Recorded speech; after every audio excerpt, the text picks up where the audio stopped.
রাজনৈতিক মৌলবাদীও আছে।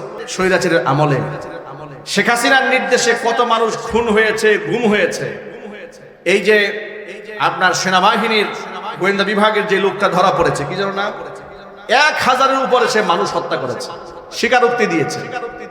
জিয়াউল হক, ডিজিএফআই জিয়াউল হক 1000-এর উপরে মানুষ খুন করেছে, স্বীকৃতি দিয়েছে। নাউজুবিল্লাহ পড়ে।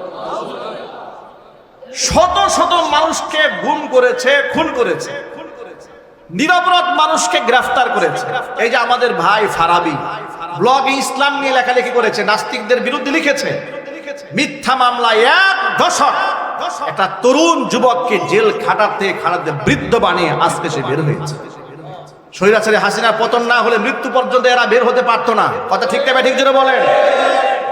এত কিছু করার পরেও, এত আলেমদেরকে জেল খাটালো, এত মাদ্রাসা বন্ধ করলো, এত আলেমদেরকে ঘর ছাড়া করেছে, বাড়ি ছাড়া করেছে, ফাঁসির মঞ্চে উঠিয়েছে, এত চোখের সামনে মানবাধিকার লঙ্ঘন করার পরেও, ইসলাম বিদ্বেষী কর্মকাণ্ড করার পরেও সেই হাসিনাকে আপা আপা বলতে বলতে গলার স্বর শুকায় ফেলতেছে। এমন রাজনৈতিক মৌলবাদী পৃথিবীতে আছে না নাই? এটাকে বলা হয় রাজনৈতিক মৌলবাদী।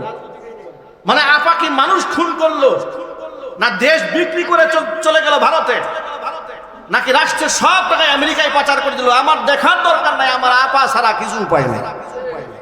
এটাকে বলা হয় কি মৌলবাদী? রাজনৈতিক মৌলবাদী। কথা ঠিক না ব্যাটিক জুড়ে বলেন?